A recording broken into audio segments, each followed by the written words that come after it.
Bonjour, liste et rapport de bataille aujourd'hui. Un nouveau tournoi, toujours à Sainte, décidément, approche, qui sera au format hyperespace. Mon idée initiale était probablement d'y jouer la nouvelle faction des séparatistes, mais honnêtement, je ne les sens pas, encore, dans ce contexte, si je compte bien les approfondir dans un registre plus casual. Jouer autre chose alors, mais a priori pas l'Empire Galactique. Enfin, j'hésite un peu.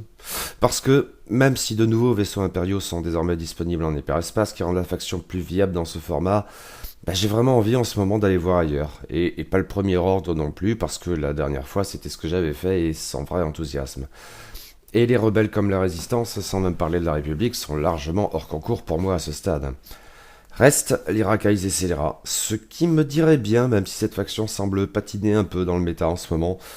Je m'étais vraiment beaucoup amusé avec ma première liste racaille Straight Corelia et je me disais qu'il était encore temps de broder dessus. Surtout, j'avais envie de ressortir Emon Adzamin à bord de son Firespray. Mais à ses côtés, je voulais tenter autre chose que le gros socle Han Solo dans son cargo léger YT-1300 personnalisé. Peut-être parce que mes récentes expériences avec l'infiltrateur Sith m'ont un peu douché en matière de gros socle. En fait, un vaisseau me tentait bien et je lui avais d'ailleurs consacré une chronique, le chasseur Fang, même en sachant que c'est typiquement le genre de vaisseau que je me fais fumer bêtement en le pilotant un peu trop nonchalamment. L'impérial Suntirfel surgit quotidiennement dans mes cauchemars fiévreux et torturés pour m'insulter à ce propos. Et je voulais au moins un troisième vaisseau, parce que les listes de vaisseaux, non. Et voici donc ce à quoi j'ai abouti. Une liste à 3 vaisseaux, qui sont donc Emon Adzamin à bord de son patrouilleur de classe Firespray, la légende Fenro à bord de son chasseur Fang, et enfin Ahav dans son chasseur taille Allen modifié ou taille de la guilde minière. Et j'ai pu tester cette liste aussitôt avec les camarades des Wookiees bordelais, 2 parties en l'espèce. Je vais maintenant détailler cette liste et en prenant mon temps comme d'hab. Mais en raison d'une remarque à ce propos d'un camarade, je vais faire une petite annonce. Je tiens à faire le détail de mes listes parce que je trouve ça intéressant. Ça me permet en tout cas à titre personnel de poser un peu mes idées pour réfléchir à la chose et repérer d'éventuels dysfonctionnements. Et je suppose que cela pourrait éventuellement être utile pour des joueurs débutants, même si je ne suis guère plus qu'un joueur débutant moi-même, j'imagine.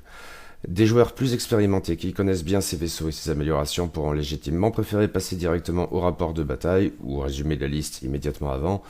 Et n'hésitez pas, il suffit de faire défiler un peu, donc rendez-vous dans ce cas directement à la section La princesse Leia, Organa et Libby Wing n'aiment pas la racaille, aristocrate. Les photos de partie vous donneront un bon repère à toutes. Commençons donc socle moyen par Emon Adzamin à bord de son patrouilleur de classe Firespray, 76 points d'escadron. Parce que c'est le vaisseau qui a motivé cette liste après la bonne expérience de Straight Corelia, et aussi parce que dans les faits, il représente tout de même la moitié de cette liste précisément en termes de points d'escadron, ce qui ne manquait pas de m'inquiéter un peu. Il faut dire qu'il coûte donc déjà 76 points d'escadron à poil pour une initiative moyenne de 4. Emon Adzamin aime les engins, ainsi que sa capacité spéciale en témoigne. Quand il est censé larguer un engin en utilisant un gabarit tout droit 1, il peut à la place utiliser un gabarit tout droit 3 ou virage serré 3 à gauche comme à droite. Et c'est vraiment bon. Ce d'autant plus qu'avec son arc de tir arrière à 3D rouge, Emon ne craint pas particulièrement de montrer son cul à ses adversaires avant de les bombarder. Bien au contraire, il peut les attaquer quand même, et aussi fort que s'il se trouvait devant lui. Bien sûr, pour vraiment jouer de la sorte, il lui faut le titre adéquat qui est Andrasta, 4 points d'escadron. Le vaisseau gagne ainsi un emplacement d'engin supplémentaire, il en a donc 2 en tout, ainsi qu'une action blanche de rechargement. Les engins occupent donc une place fondamentale dans cette liste et, suite à l'expérience de Straight Corelia, j'ai conféré la première place aux mines de proximité, 6 points d'escadron. Elles ont 2 charges mais qu'il est impossible de récupérer. Les mines bénéficient d'un bien plus gros gabarit que les bombes et peuvent se montrer particulièrement destructrices. Quand un vaisseau passe dessus ou chevauche le gabarit, éventuellement parce qu'il se la prend dans la gueule pile au moment où elle est lancée, car elle explose aussitôt dans ce cas, il subit d'abord un dégât automatique, puis doit lancer 2 dés rouges et se paye alors autant de résultats, dégâts ou critiques. C'est potentiellement très balèze. Plus classiquement peut-être, les deuxièmes engins embarqués sont des bombes à protons, 5 points d'escadron. Elles ont 2 charges et quand elles explosent, soit à la fin de la phase d'activation, elles infligent un dégât critique automatique à tous les vaisseaux à portée 0 à 1. Parmi les améliorations de ma liste Straight Corelia, le largage de la cargaison n'avait pas de raison d'être repris ici. Il n'avait de sens, et même seulement en théorie, qu'en association avec Han Solo. En revanche, je disposais des points pour attribuer à Aemon une amélioration bien plus profitable et venait très souvent associée au Firespray, qui est l'équipage copilote perspicace, 8 points d'escadron. Après avoir effectué une action de concentration, Aemon gagne ainsi un marqueur de concentration. Supplémentaire, obviously. De la sorte, à chaque tour où peu s'en faut, Aemon gagne 2 yeux pour le prix d'un, ce qui est supposé lui bénéficier aussi bien en attaque qu'en défense. Et c'est tout pour Aemon Adzamin. Enfin, c'est tout. Ça représente tout de même 99 points d'escadron, soit une moitié de liste, ce qui généralement me met mal à l'aise, et je dois dire que c'était bien le cas ici. Or, je ne faisais pas exactement dans les vaisseaux à bas coût dans cette liste, comme en témoigne mon choix d'aligner le très onéreux, mais au moins aussi redoutable, Fenro à bord de son chasseur Fang, et je vous renvoie à ma chronique de l'extension pour les détails. Or, Fenro à poil représente déjà 68 points d'escadron. Mais il faut avouer, premièrement, qu'il est très puissant, s'il est aussi relativement fragile. Deuxièmement, qu'il a une initiative de 6 qui est probablement déterminante. Et troisièmement, qu'il n'a pas besoin de beaucoup d'améliorations pour bien fonctionner. De toute façon, il manque de slots pour charger la barque.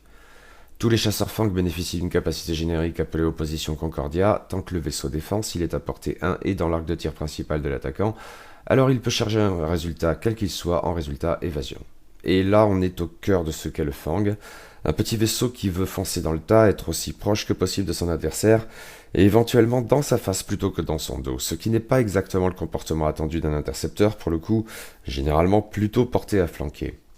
Mais d'autres traits de ce vaisseau jouent bel et bien avec ce principe étonnant, et notamment la capacité spéciale de Fenro. Tant qu'il défend ou effectue une attaque, si la portée d'attaque est 1, sans condition d'arc cette fois, alors il peut lancer un dé supplémentaire. Et c'est terrible, nous avons un vaisseau qui, dans l'idéal, c'est-à-dire s'il se trouve dans l'arc de tir principal du vaisseau ennemi à portée 1, ce que ses manœuvres et ses actions rendent très faisables, tape à 5 dés rouges, dont un résultat dégâts automatique s'il est muni du talent intrépide, j'y reviens juste après, et défend à 4 dés verts, dont un donnera obligatoirement un résultat évasion. Fenro est méchant, et j'en ai fait les frais lors de mon dernier tournoi à Sainte. Et du coup, s'il est une amélioration à placer pour habiller un peu Fenro, c'est assez clairement le talent adjectif d'Heracles et Scélérat, pas forcément très pertinent pour les autres vaisseaux de la faction à vrai dire, mais là oui, intrépide, 3 points d'escadron. En effet, tant qu'un pilote intrépide effectue une attaque principale, si la portée d'attaque est 1 et qu'il est dans l'arc de tir du défenseur, alors il peut changer un de ses résultats quel qu'il soit en résultat dégâts. Autrement dit, c'est la variante offensive de l'effet défensif assuré par l'opposition Concordia. Et voilà, pas besoin de plus. Mais même avec une seule amélioration d'un coût raisonnable, Fenro représente de la sorte 71 points d'escadron. Or c'est un vaisseau qui peut vite faire plop s'il est piloté trop nonchalamment. Ta gueule, Soontir, arrête de m'oppresser. Et je dois donc confesser que plus d'un tiers de liste pour ce vaisseau, même s'il est assurément assez redoutable pour justifier cette dépense, ça me mettait un peu mal à l'aise encore une fois. Il ne restait plus que 30 points d'escadron à dépenser pour un petit vaisseau de complément, aka une petite merde bénie pour l'adversaire, ce qui pour les racailles et scélérats au format hyperespace laisse étonnamment plusieurs options envisageables. Un chasseur de tête Z95 à F4, un chasseur taille Allen modifié ou taille de la guilde minière, ou encore un vaisseau de secours, même sans son vaisseau mère, le cargo léger YT-1300 personnalisé. Je vous renvoie à ma chronique du Faucon Millennium de Lando. J'ai longuement envisagé cette dernière option, à vrai dire. On croise assez régulièrement le vaisseau de secours dans le Metascum, piloté soit par L337, l'option que j'envisageais en priorité, soit par Lando Calrissian, et embarquant un officier tactique pour coordonner plus efficacement. Mais finalement, à tort ou à raison, j'ai abandonné cette idée. La coordination est certes une option très intéressante, surtout pour un coût aussi faible, mais je craignais que sa portée restreinte, associée au fait que le vaisseau de secours est très lent et vole comme un sabot, ne me permettrait pas vraiment d'en profiter au mieux avec des vaisseaux censément très mobiles comme le Firespray et le chasseur Fang. Mais c'est à débattre et n'hésitez pas à me faire part de vos opinions à ce sujet. Du coup, un chasseur de tête Z95 à F4, avec les mêmes stats médiocres que le vaisseau de secours mais sans sa faculté de coordination, si un cadran moins pire? Non, tout seul ça ne me dit vraiment pas. Il me fallait donc me reporter aux tailles de la guilde minière, soit précisément ce que j'avais fait dans ma liste Stoyata Corellia, dans laquelle j'avais aligné le capitaine Sévor. Une option plutôt sympathique, qui avait assurément rempli son rôle, même s'il n'avait que rarement pu faire usage de son amusante capacité spéciale, essentiellement en raison de son initiative trop basse. J'aurais pu reprendre Sévor, mais tant qu'à faire, je me disais qu'il pourrait être intéressant de tenter autre chose, juste pour voir, et c'est pourquoi je me suis finalement décidé pour Ave, 30 points d'escadron, initiative 3, soit exactement la même chose que pour le capitaine Seaver en fait. Commençons par rappeler la capacité générique des chasseurs TLN modifiés, baptisés stabilisateurs crantés, qui leur permet quand ils se déplacent d'ignorer les astéroïdes. Attention, les astéroïdes, pas les obstacles de manière générale. Face à des nuages de débris ou de gaz, de taille de la guilde minière ne fait pas plus le malin que quiconque. Au passage, dans mon article sur Attack Aurelia, je me posais des questions sur ce que recouvrait exactement cette notion de déplacement. Aussi, avant de jouer cette liste, j'ai fait appel aux lumières des forumers du fan forum X-Wing qui m'ont aimablement répondu. En gros, le mouvement recouvre tout ce qui se passe lors de la phase d'activation. Si le taille de la guilde minière atterrit sur un astéroïde, il ne jette pas le dé rouge pour un éventuel dégât et il peut faire une action, notamment un tonneau lui permettant de se repositionner. Il est même possible dans ce cas à vue de nez de choisir de faire un tonneau vers un astéroïde, quelle qu'en soit la raison. Ce qui pour tout autre vaisseau serait normalement une action échouée.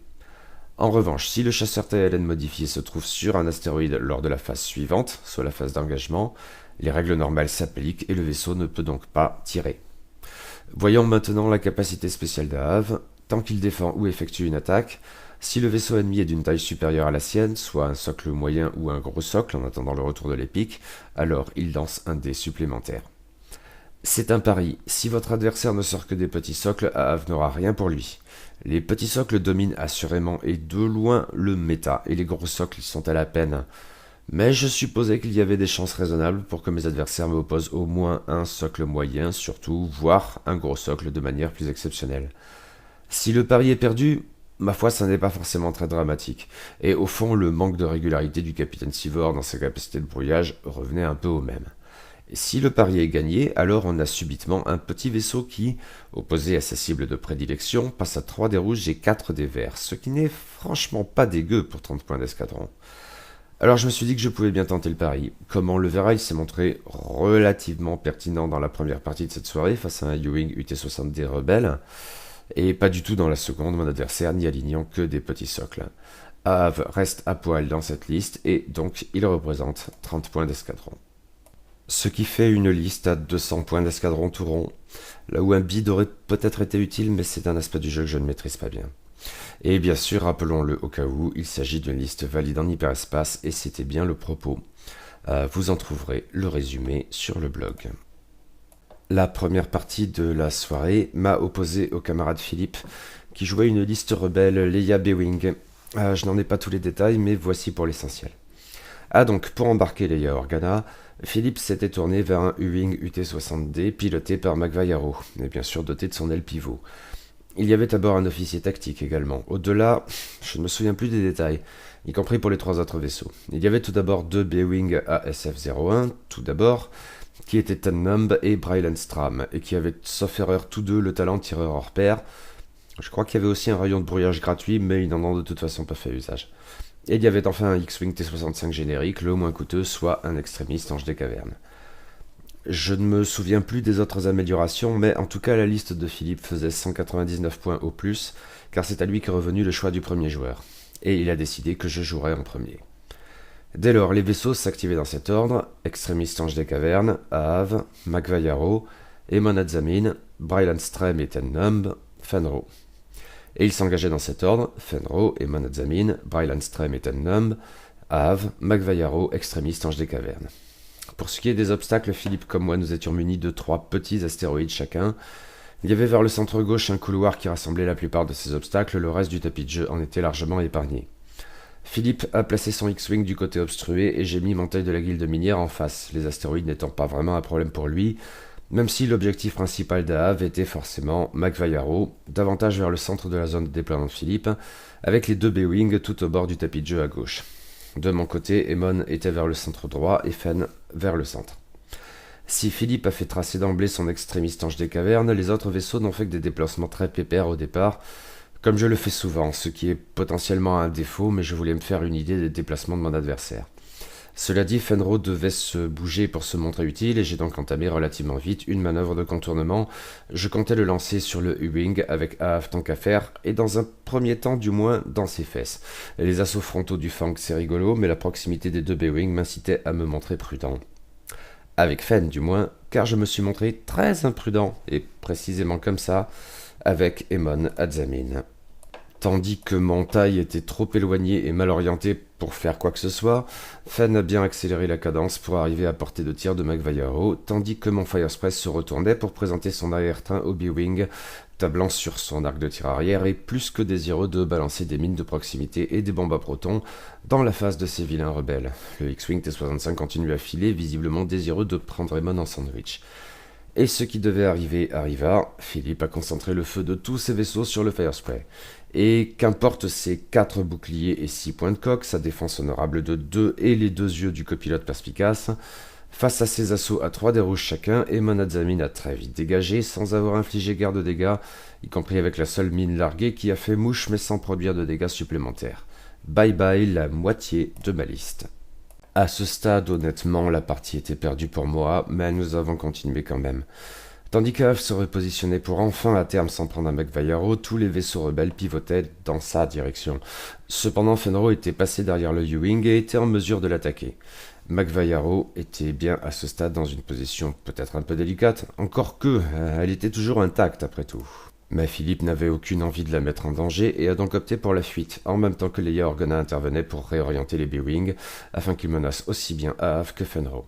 Cela dit, le Fang aime avoir des adversaires en face et à portée 1. Il a pu caler quelques vilains dégâts avec des attaques à 4 voire 5 touches face au B-Wing, il me semble du moins.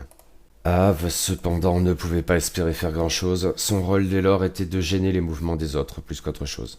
Tandis que Fen tapait comme un sourd tant bien que mal. Mais en vain, à terme. La partie s'est finie autant, et sauf erreur, seul Emon Adzamin était sorti. Mais il représentait donc 99 points d'escadron à lui tout seul. Et je suppose que Philippe avait également gagné la moitié des points pour Aave, pas grand-chose, et pour Fenro, tout de même un peu plus. Quant à moi, je n'ai pas dégagé un seul vaisseau de Philippe. J'ai obtenu la moitié des points sur au moins un B-Wing, Brian Strahm à vue de nez. Je ne sais plus ce qu'il en était de l'autre et de McVayaro. Je ne crois pas avoir fait quoi que ce soit à l'extrémiste ange des cavernes. Même sans compter les points, cette partie s'est de toute évidence montrée unilatérale, et à partir du moment où Emon avait dégagé du tapis de jeu, j'avais pour ainsi dire perdu. Une bien sévère défaite donc. La partie suivante m'a opposé au camarade Ben qui jouait résistance. Mais il alignait aux côtés de Podamron 3 A-Wing RZ2. Vous savez, ceux qui ne sont pas sortis en France parce qu'Asmodée veut écouler ces A-Wing RZ1 rebelles. Du coup, les cartes de pilote ne correspondaient en fait pas à celles des vaisseaux, ce qui ne m'a pas facilité la tâche pour m'y repérer. Mais bon, tant pis. Vous aurez noté qu'il s'agit de 4 petits socles. Tant pis pour la capacité spéciale d'Aave, le pari a été perdu. Je peux d'autant moins livrer le détail de la liste, mais voici ce dont je me souviens. Ah donc tout d'abord, nous avions Podamron dans son X-Wing T-70, qui avait forcément ses S-Foils intégrés, mais aussi le titre Black One, le talent héroïque, un astromech R4, et, sauf erreur, un canon laser lourd. Puis il y avait 3 Wing RZ2, des vaisseaux qui m'étaient totalement inconnus jusqu'alors. 2 étaient dénommés, à savoir Lulo Lampard, qui, sauf erreur, embarquait des roquettes à protons, et Talisan Lintra, dont la capacité spéciale défensive m'a vraiment impressionné. Le A-Wing RZ2 restant était un générique, une recrue de l'escadron bleu. Là encore, ces vaisseaux avaient quelques améliorations, 2 d'entre eux avaient tireur hors pair, il me semble, mais je ne me souviens plus du détail. Quoi qu'il en soit, comme précédemment, la liste de Ben faisait 199 points d'escadron au plus, puisqu'il a choisi de faire de moi le premier joueur. Les vaisseaux s'activaient donc dans cet ordre: recrue de l'escadron bleu, Aave, Emon Adzamin, Lulo Lampard, Talisan Lintra, Fenro, Podamron. Et il s'engageait dans cet ordre: Fenro, Podamron, Lulo Lampard, Talisan Lintra, Emon Adzamin, Aave, recrue de l'escadron bleu. Côté obstacle, j'avais toujours mes 3 petits astéroïdes, mais Ben avait retenu 3 gros astéroïdes. Désireux de ne pas reproduire les erreurs de la partie précédente, j'ai déployé mes vaisseaux ensemble au centre du tapis de jeu. Je ne voulais pas que Fenro et Aave perdent trop de temps, et je ne voulais pas non plus laisser Emon Adzamin trop isolé. En face, Ben a disséminé ses A-Wings sur toute la largeur de la zone de déploiement, et en associant le générique, sauf erreur, à Podamron dans son bord gauche. Sauf erreur, le wing au centre devait être Talisan Lintra, qui s'est vite associé à ses 2 camarades, tandis que le plus éloigné devait être Lulo Lampard. Là encore, j'ai fait un premier tour pépère. Ben n'a pas foncé dans le tas non plus, mais a constitué sa formation autour de Poe de manière plus agressive. Puis nous avons pivoté pour nous faire face. Lulo Lampard était à vue de nez encore trop loin pour vraiment intervenir dans l'assaut. Mais même si Emon Adzamin n'était cette fois pas isolé, il n'en a pas moins tiré le feu ennemi, dont le canon laser lourd de Podamron. Et sacrebleu, même tarif. Emon n'a pas fait beaucoup de dégâts, mais s'est fait dégager très vite, Tellement vite en fait qu'il n'a même pas eu l'occasion de se retourner et de larguer le moindre engin. Re-bye-bye la moitié de ma liste. Bordel! Là encore, à ce stade, la partie était d'ores et déjà perdue pour moi. J'avais 2 petits socles contre 4 en face, et si Fenro pouvait espérer survivre quelque temps et infliger quelques dégâts, Ave n'était clairement pas de taille face à des Howling RZ2 bien plus agiles, sans compter que pour mes 2 vaisseaux il y avait un autre souci, les tourelles des Howling de la Résistance, même si elles ne peuvent être alignées que dans l'arc avant et l'arc arrière. En fait, la seule raison, si c'en était bien une, de poursuivre la partie, était grosso merdo de lancer les 2 As dotés d'une initiative de 6 dans un duel au cœur même de la bataille. Si Fenro parvenait à dégager Podameron, alors peut-être... mais probablement pas. J'ai voulu utiliser Ave comme dans la partie précédente, et le capitaine Sevor dans Strelka Coralia, pour gêner les mouvements adverses. Ça n'a pas vraiment marché, et très vite il a dû se retourner pour combattre, sachant qu'il s'agirait probablement de son barreau d'honneur. Et ça n'a pas manqué. Vous connaissez l'histoire de Paf le Taille de la guilde minière ? Fenro était alors seul face à 4 vaisseaux ennemis, ce qui était absurde. Même s'il a effectivement pu infliger quelques dégâts à Podameron, pas autant qu'il l'aurait souhaité cependant. À la fin de la partie, il ne lui restait plus, sauf erreur, qu'un seul point de coque, mais il a alors fait appel à son MASL via le titre Blackhound, lequel lui a permis d'échanger son marqueur de désarmement contre un marqueur ionique, et il a donc pu tirer sur Fen. Et il lui a infligé un dégât critique sacrément pénible dans cette situation, pupitre en feu. Avant de m'engager, je devais désormais lancer un dé d'attaque, et sur un résultat dégâts, je subirais un dégât. Or, il ne me restait plus qu'un point de coque, moi aussi.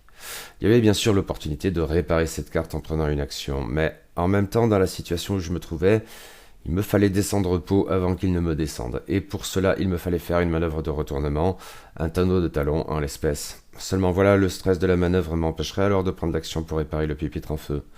Mais Fenro, c'est un vrai, il a peur de rien. Et s'il devait dégager, ce serait en ayant essayé jusqu'au dernier instant d'abattre Podameron.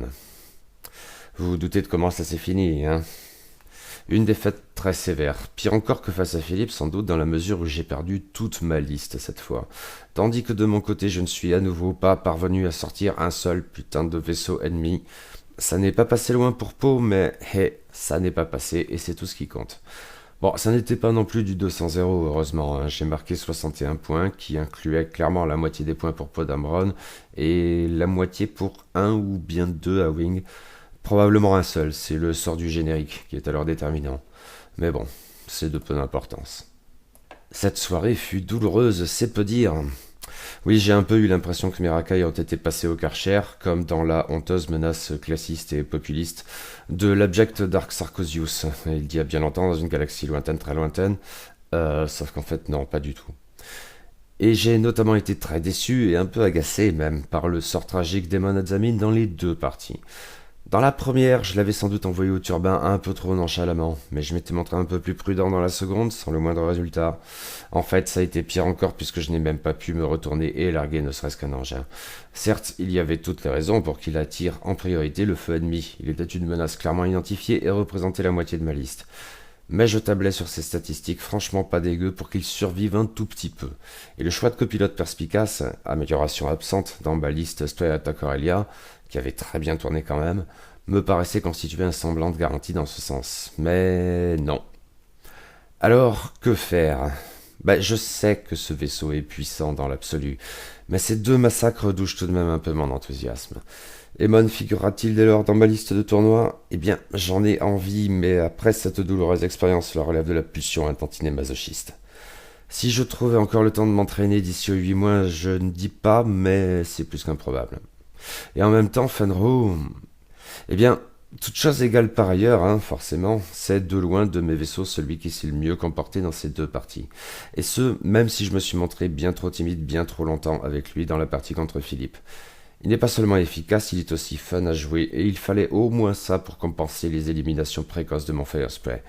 Seulement voilà, j'ai peur de le jouer en tournoi, parce que... Oui, Suntirfell, exactement. En même temps... En fait, je songeais vaguement à une liste d'Asrakai, Fenro plus le vieux Turok plus Guri. Ça pourrait être très amusant à jouer et peut-être même efficace, mais je redoute vraiment l'élimination totale. Et puis, s'il est une autre chose que ces 2 parties ont amplement démontré, c'est que 4 vaisseaux, généralement, c'est mieux que 3. Bref, je ne sais pas ce que je vais faire de tout ça, mais food for thought, assurément, à défaut d'autre chose.